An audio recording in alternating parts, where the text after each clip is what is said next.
Have you ever had an imaginary friend that felt a little too real? In today's video, I'm going to share a chilling story from my childhood about my imaginary friend Patrick, who lived in an old dresser in my room. But here's the twist: Patrick wasn't just my friend. My uncle had the same imaginary friend years before, and it left him with night terrors that haunted our family. Why did both my uncle and I experience the same eerie presence? Was it just a figment of our imaginations, or something far more sinister? Stay tuned as I unravel the mystery of Patrick, the terrifying events that led to burning the dresser, and the lingering questions that still haunt us to this day. If you love real-life horror stories and unexplained mysteries, make sure to hit the like button and subscribe to our channel. Don't forget to turn on notifications so you never miss another spine-tingling tale. Let's dive into this unsettling journey together. When I was a child, our house was my whole world. It was a modest home, filled with the warmth and comfort that only a family can provide. My room was my sanctuary, a place where I felt safe and free to let my imagination run wild. One of the most prominent features in my room was an old, imposing dresser. It was made of dark wood with intricate carvings that always seemed a bit too elaborate for a child's bedroom. As a kid, I had an imaginary friend named Patrick. Patrick lived in that dresser. To me, it made perfect sense. The dresser was big enough to be a house for someone, and Patrick always seemed to be there when I needed him. I would talk to him for hours, sharing my thoughts, my fears, and my dreams. Patrick was a good listener. I remember vividly the time I spent with Patrick. We would sit by the dresser, and I would imagine him coming out to play. We'd have long conversations, although, strangely enough, I can't recall the specific stories he told me. They were comforting, though, and made me feel less lonely. Patrick was different from other imaginary friends. He felt real to me in a way that was hard to explain. I would describe him as a boy about my age, with an innocent, friendly demeanor. He always seemed happy to see me, and I felt the same about him. My parents knew about Patrick, but they didn't think much of it. They believed it was just a phase, a part of growing up and having an active imagination. My father, who traveled frequently for work, wasn't always aware of my daily activities, so he didn't know much about Patrick until later. One evening, I casually mentioned Patrick to my parents during dinner. My mother gave a knowing smile, but my father seemed particularly interested. He asked me to tell him more about Patrick. Eager to share, I described my imaginary friend in detail, even drawing a picture of him. My father's reaction was immediate and startling. He went pale, his eyes widening with a mix of shock and fear. He exchanged a look with my mother, who now seemed just as concerned. I didn't understand why they were so upset. To me, Patrick was harmless, just a friend who lived in my dresser. The next day, my father and uncle did something unexpected. They came into my room and started moving the dresser. I watched as they struggled to get it out of the house and into the backyard. They told me they needed to get rid of it, but they didn't explain why. I was confused and a little sad to see the dresser go. As I stood in the backyard, I saw them set the dresser on fire. The flames quickly consumed the old wood, and I felt a strange sense of loss. Patrick was gone, and I didn't understand why it had to be this way. My father and uncle seemed relieved, but they never explained their drastic actions. Years later, I learned the full story. My uncle had also had an imaginary friend named Patrick when he was a child. Patrick had lived in the same dresser, and at first, my uncle enjoyed his company. But things took a dark turn. Patrick began appearing in his nightmares, causing severe night terrors that left my uncle unable to sleep. It got so bad that my grandparents had to remove the dresser from his room. When my father realized I had described the same Patrick his younger brother had been haunted by, he knew they had to act quickly. The decision to burn the dresser was made out of fear and a need to protect me from the same fate my uncle had suffered. Reflecting on this now, the memory of Patrick still sends chills down my spine. Who or what was he? Was he really just a figment of our imaginations, or was there something more sinister at play? The fear that something was lurking in that old dresser, waiting to torment another child, has never fully left me. Even today, I find myself wary of old furniture and the secrets they might hold.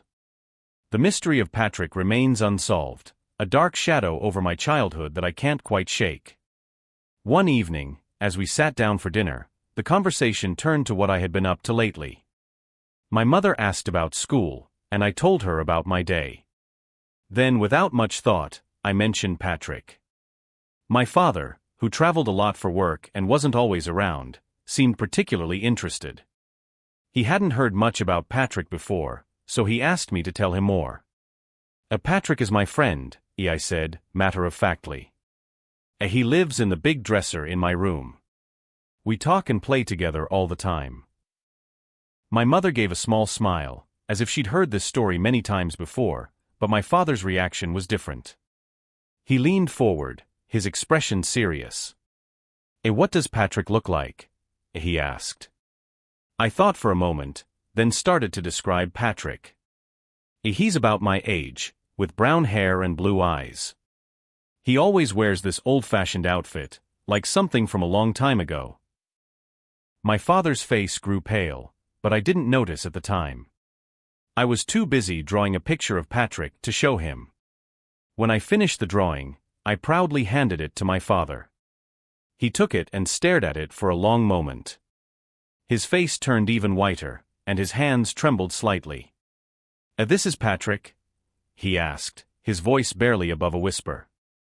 I nodded, a bit confused by his reaction. My mother leaned over to look at the drawing, and her eyes widened. She exchanged a worried glance with my father. Honey, are you sure this is what Patrick looks like?" she asked gently. Yes, Mom. That's him, I replied, feeling a bit defensive. Why were they acting so strange? My father stood up abruptly and walked out of the room, taking the drawing with him. My mother followed, leaving me alone at the table.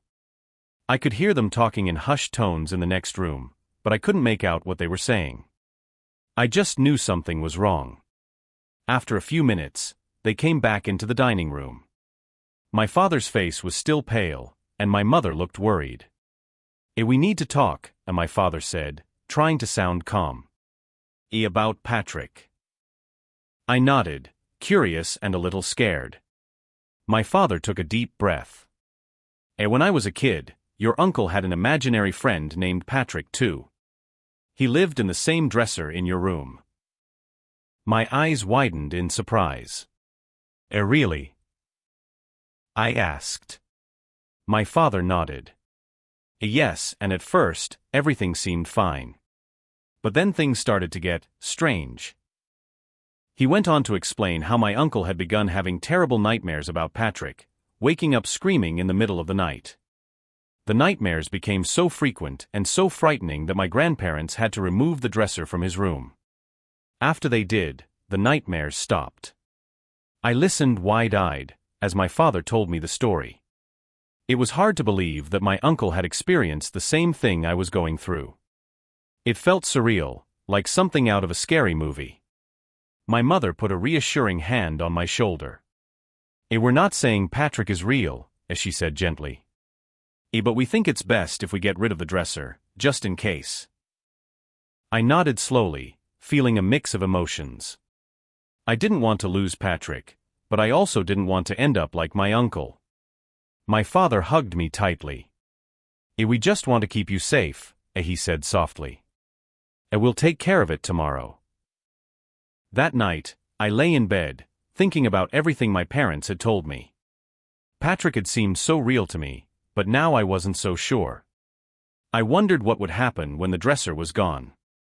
Would Patrick disappear too? The thought made me sad, but I knew my parents were just trying to protect me. The next day, my father and uncle moved the dresser out of my room. I watched as they carried it to the backyard and set it on fire. The flames consumed the old wood, and I felt a strange sense of loss. Patrick was gone, and I didn't know what to think. My father and uncle seemed relieved, but I couldn't shake the feeling that something important had just ended. The next morning, I woke up to the sound of my father and uncle talking quietly in the hallway. I got out of bed and crept to the door, trying to hear what they were saying. Their voices were serious, and I could tell they were making plans. When I opened the door, they both looked at me, and my father gave me a small, reassuring smile. We're going to take care of the dresser today, he said gently. Don't worry about it. I nodded, feeling a mix of emotions. I wasn't sure what to think. Patrick had been my friend for so long, and now he was being taken away. But I trusted my father and knew he wouldn't do something like this without a good reason. I watched from the doorway as my father and uncle went into my room and started moving the dresser. It was heavy and awkward, and they grunted with the effort of lifting it. They carefully maneuvered it out of the room and down the hallway, heading for the backyard. I followed them, curiosity getting the better of me. Once outside, they set the dresser down on the grass. My father looked at me and motioned for me to stay back. It's safer if you watch from a distance, he said. I nodded, feeling a bit apprehensive. I had never seen anything like this before. They grabbed some old newspapers and kindling, arranging them around the base of the dresser. My father struck a match and lit the newspapers.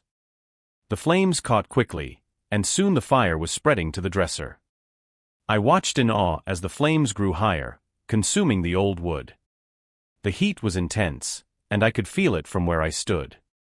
My father and uncle stepped back, watching the dresser burn with grim expressions. As the flames roared, I couldn't help but feel a strange sense of loss. Patrick had been my friend, and now he was being destroyed along with the dresser. I wondered if he was watching too, or if he had already disappeared. The smoke rose into the sky, and I felt tears prickling at the corners of my eyes. Why did we have to burn it? I asked, my voice small and unsure. My father looked at me, his face softening. We needed to make sure Patrick couldn't come back, he explained. Sometimes, objects can hold on to things, memories, or even spirits. We wanted to be sure you were safe. I nodded, trying to understand. It all seemed so surreal. I had always thought of Patrick as just a part of my imagination, but now it seemed like he might have been something more. The flames continued to burn, and the dresser began to collapse in on itself, turning to ash. My uncle stepped forward and put a hand on my shoulder. I had to go through the same thing when I was your age, he said. It's not easy, but it's for the best. Patrick wasn't good for me, and he wouldn't have been good for you either. His words were comforting, but they didn't erase the sadness I felt. We stood there for what felt like hours, watching the dresser burn until there was nothing left but a pile of ashes. My father and uncle began to rake the ashes into a metal container, making sure no embers were left to reignite. I helped where I could, feeling a bit better knowing I was part of the process. Once the ashes were collected, my father and uncle buried them in a corner of the yard. This way, Patrick can't come back, my father said, patting the ground firmly. It felt like we were closing a chapter, putting an end to something that had haunted our family for years. That night, as I lay in bed, the room felt different. It was emptier without the dresser, but it also felt lighter, as if a weight had been lifted. I missed Patrick, but I knew my parents had done what they thought was best. I hoped that wherever Patrick was, he was at peace. In the days that followed, I adjusted to life without Patrick. It wasn't easy, but I had my family to support me. The fear and confusion gradually faded, replaced by a sense of understanding and acceptance. Patrick was gone, but the memories remained, and I knew I would never forget him. A few days after we burned the dresser, my father sat me down to explain more about why they had to get rid of it. He started by telling me about my uncle, his younger brother, and his own experiences with Patrick. It was a story I had never heard before, and it gave me chills to realize how similar our experiences had been. When my uncle was about my age, he also had an imaginary friend named Patrick. My father described how my uncle would spend hours talking to Patrick, just like I did. Patrick lived in the same old dresser that had been in my room. At first, my grandparents thought it was just a harmless phase, a product of an active imagination. My uncle would often tell my father and grandparents about the stories Patrick shared with him. These stories were always vivid and detailed, but no one else ever knew what they were about because my uncle kept them to himself. To everyone else, Patrick was just an innocent imaginary friend. But things started to change as time went on. My uncle began to have trouble sleeping. He would wake up in the middle of the night, screaming and crying, saying that Patrick was in his room. My grandparents tried to comfort him, but the night terrors only got worse. Every night, it seemed, Patrick would visit my uncle in his dreams, turning them into nightmares. The sleepless nights began to take a toll on my uncle. He became withdrawn and anxious, constantly looking over his shoulder as if expecting Patrick to appear at any moment. His grades started to slip, and he lost interest in the things he used to enjoy. My grandparents were at their wits' end, not knowing how to help him. One night, my uncle's terror reached a breaking point. He woke up screaming, saying that Patrick was standing at the foot of his bed, watching him with cold, unblinking eyes. My grandparents rushed into his room to find him huddled in a corner, shaking and crying. It was then that they realized they needed to do something drastic. After that night, my grandparents decided to remove the dresser from my uncle's room. They moved it to the attic, hoping that would put an end to the nightmares. At first, it seemed to work. My uncle started sleeping better, and the night terrors gradually faded. But the experience left a deep scar on him. My father told me that even after all these years, my uncle still remembered Patrick vividly. The fear he felt was something that never truly went away. It was why, when I mentioned Patrick, my father and uncle knew they had to act quickly. They didn't want me to go through the same thing. As my father shared my uncle's story, I began to understand why they had burned the dresser. It wasn't just about getting rid of an old piece of furniture, it was about protecting me from the same horrors my uncle had faced. It made me feel a mix of gratitude and sadness. I was grateful they had taken action, but sad that my uncle had suffered so much. My uncle's experience explained the urgency in my father's actions. It also made me realize that Patrick might not have been just a figment of my imagination. There was something more to him, something that had the power to reach across generations. It was a chilling thought, and it made me glad we had gotten rid of the dresser. In the end, my father's story gave me a new perspective on what had happened. I felt a deeper connection to my uncle and a greater appreciation for my family's efforts to keep me safe. It wasn't just about burning a dresser, it was about breaking a cycle of fear and protecting the ones we love. Reflecting on my uncle's experience helped me come to terms with my own. It was a reminder that sometimes the things we can't explain are the most dangerous, and that facing our fears head-on is the best way to overcome them. Patrick was gone, but the lessons he left behind would stay with me forever. As my father and uncle continued to talk, they began to piece together the strange similarities between my experience with Patrick and my uncle's haunting memories. It was eerie how the same imaginary friend with the same name had appeared to both of us, linked by that old dresser. The realization sent a shiver down their spines. My father recalled the moment when I first described Patrick. He remembered how my uncle had described the same boy, down to the smallest details. It was impossible to dismiss this as mere coincidence. The fear in his eyes when he looked at my drawing of Patrick was palpable. It was the same fear he had seen in my uncle's eyes so many years ago. That night, after hearing my story, my father couldn't sleep. He kept replaying the events in his mind, trying to make sense of it all. He spoke to my uncle on the phone, and they both realized that Patrick might not have been imaginary after all. There was something more sinister at play, something that had attached itself to that dresser. The next morning, my father and uncle sat me down to explain why they needed to get rid of the dresser. They shared my uncle's story, revealing the night terrors and the fear that had plagued him. They wanted to make sure I understood that their actions were to protect me from the same fate. As they talked, I could see the growing sense of dread in their eyes. The idea that Patrick could have such a powerful and malevolent influence was terrifying. They knew they had to act quickly to prevent any further harm. The decision to burn the dresser was made out of necessity, a way to break the cycle and protect our family. When they carried the dresser outside, I could feel the weight of their fear and determination. They were doing this not just for me, but for the family as a whole.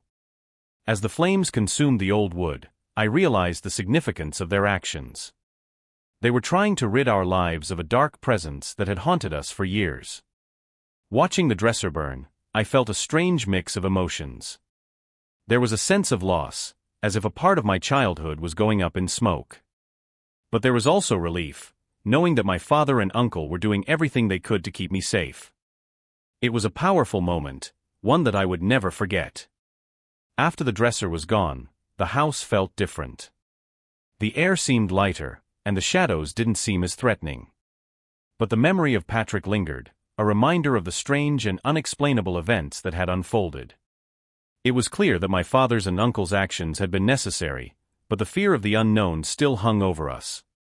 In the days that followed, my father and uncle kept a close eye on me, making sure there were no lingering effects from my encounters with Patrick. They talked openly about their fears and experiences, helping me understand that I wasn't alone in this. It was a time of healing and coming to terms with the past. The connection between our experiences was undeniable. It was as if Patrick had been waiting, biding his time until he could reappear. The thought was chilling, but knowing that my family was there to support me made it bearable. Together, we faced the fear and uncertainty, determined to move forward. As the weeks went by, the fear gradually began to fade. We focused on the present, on the things that brought us joy and comfort. The memory of Patrick and the dresser remained, but it no longer held the same power over us. We had taken control of our lives, refusing to let the past dictate our future. Reflecting on those events, I realized how important it was to confront our fears and take action to protect those we love. My father and uncle had shown incredible strength and courage, and their actions had made all the difference. They had broken the cycle, freeing us from the grip of a dark presence. In the end, the connection and revelation brought us closer together as a family. It was a reminder that we are stronger when we face our fears together, and that love and support can overcome even the darkest of challenges. Patrick was a part of our past, but he no longer defined our future. Even now, years after we burned the dresser, the memory of Patrick still lingers in my mind. It's strange how something from your childhood can cast such a long shadow over your life. The events surrounding Patrick and the dresser left a lasting impact on my sense of reality and safety. There are nights when I lie awake, thinking about those days. The fear I felt back then still creeps in sometimes, making me question what was real and what wasn't. The idea that an imaginary friend could have such a malevolent presence is unsettling. It's something I've never fully come to terms with. The questions remain, hanging in the back of my mind. Who or what was Patrick? Was he just a figment of our imaginations, or was there something more sinister at play? Why did he seem to haunt that particular dresser? These are questions that no one has been able to answer, and the lack of resolution is deeply unsettling. My uncle and I have talked about it a few times since then. He still remembers Patrick vividly and the fear he felt during those nights. It's a bond we share, though it's one born out of terror. We both agree that getting rid of the dresser was the right thing to do, but it doesn't erase the memories or the fear. Every so often, something will trigger a memory of Patrick. It might be an old piece of furniture, a shadow in the corner of a room, or a feeling of being watched. These moments bring back the tension and anxiety that I felt as a child. It's a reminder that some fears never truly go away. Living with the memory of Patrick has taught me a lot about fear and how it can shape your life. I've learned to be cautious, to trust my instincts, and to rely on my family for support.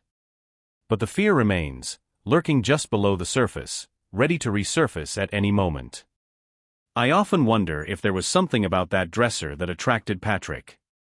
Was it cursed or haunted in some way? And if so, why did it choose our family? These are questions that keep me up at night, questions that may never be answered. The mystery of Patrick is something I've had to accept, even if it means living with the uncertainty. Looking back, I'm grateful for the actions my father and uncle took to protect me. Their swift decision to burn the dresser was a turning point, a way to break the cycle of fear that had haunted our family for so long. It wasn't an easy decision, but it was the right one. Despite the fear and the unanswered questions, I found a way to move forward. The experience with Patrick has made me stronger, more resilient. It's taught me the importance of facing my fears and seeking support when I need it. It's a part of my past, but it doesn't define my future.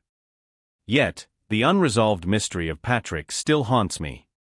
I've come to terms with the fact that I may never know the full truth. It's a part of my story, a shadow that follows me. But I've learned to live with it, to find peace in the uncertainty. In the end, Patrick remains an enigma, a lingering presence in my memories. The fear and tension he brought into our lives have faded, but they've never completely disappeared. The dresser is gone, but the questions remain. And maybe, that's just the way it has to be. As I continue to reflect on those strange events, I find comfort in knowing that my family faced the unknown together. We may never have all the answers, but we have each other. And sometimes, that's enough to keep the lingering fears at bay.